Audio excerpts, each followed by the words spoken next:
I was at the point where I couldn't be alone. I had stopped going to school because I was severely depressed. And it was an everyday thing that I would say, like, I can't do this anymore. And I felt like the world was against me. But then I came here. They've made one of the greatest impacts on my life.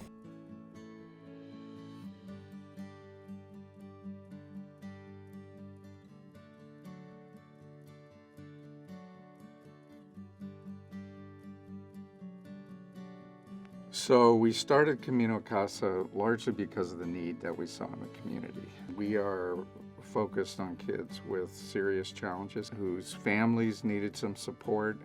And I think the resources that we have available on campus, the physical environment that kids live in here, along with just a terrific treatment staff is unique and what really makes a difference. We're a group of individuals that treat the whole person. And in order to treat the whole person, you can't just look at a mental health diagnosis. You really have to see the person for who they are. That's our main goal. How can we provide a safe environment for young people to start telling their story? We deal with tough stuff here, and it's the kind of thing that most of the world loses patience with aggression and explosive anger or really intense depression. These issues are not really who they are, but their behaviors are a reflection of whatever the pain they're in. And each kid is different, and each kid has a different kind of difficulty. And one thing I thought of is that they're counting on us to be smart, to figure out where their pain is coming from. We have kids in the classroom at lots of different grade levels.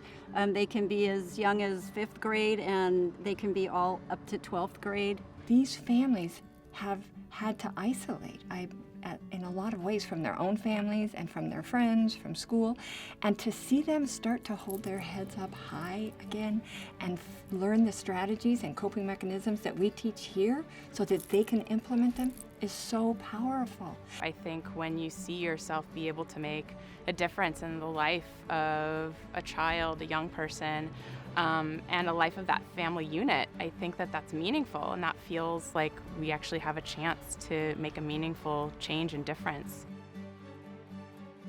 What we have found over time, they like engaging in treatment here, and that they're finding that it works. You can do treatment in a short amount of time, and it can be extremely effective. When I was here, I had trouble using coping skills. So one of the staff sat down with me and made a list of the stuff that I didn't try so I could figure out what worked. And she sat there with me every day trying to figure out what it was that would work for me. The idea was throw out all the psychological jargon, all the mental health talk, and just how can we return these families to experiences of joy, knowing that joy would lead to more likelihood that they're going to engage in difficult conversations and work through their problems. If we can welcome them with open arms and help them feel supported and let the family know that we're all in this together and we're all invested in this youth, it really sets them up for success as they enter into our program. And we have the best and the brightest that work here. Our staff are experts in adolescent mental health. Here at our facility, we're very relational. That's a relationship that heals. So giving the staff the tools of how to be with the youth in dealing with their problem behaviors in a way that's healing, in a way that makes changes, I think is one of the prime benefits here. Every student comes to us with a different set of circumstances. My first priority in really helping them to find success is to let them know that they're really cared about here, not just by me, but by all the staff. You tend to get better results by building relationships, and then you can work into academics.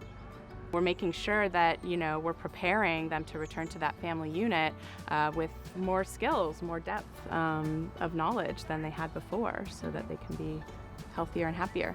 We really want to send them home in much better shape than they came in, and that's always our primary goal.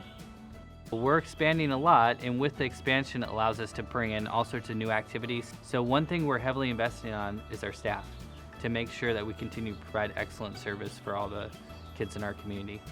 And the one thing that maybe was that we needed to add was for these families to have opportunities to just hang out and just have fun and do things together so that they could remember what it's like to be a family, remember that they love each other and that they can have fun together, and also an opportunity to create new memories. It's a really exciting time to be in this field and to be at this facility.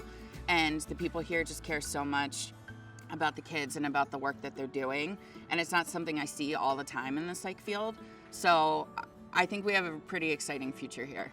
Ultimately, what really stuck to me is it's not what you say or what you do, but the kids will always remember how you made them feel. So I think that really resonates with me. It can be very scary for families and youth to come into a residential program and a place that they don't know with people they don't know. So we really want to try and help them feel as comfortable as possible. It was a challenging decision, but she needed the help. And I'm very thankful to the staff and the team here. It definitely gets better. You just have to give it time. But now knowing that I was here and I can do this, I definitely feel more confident in going out and helping other people and telling them, you know, like this place helped me. And now I'm able to help other people and tell my story. Transformation takes a lifetime. To be able to bear witness to that and watch these families heal, it's really extraordinary. And we will treat them the way we treat our own children, with the most grace and compassion and structure that we can give them to help you get your families back together.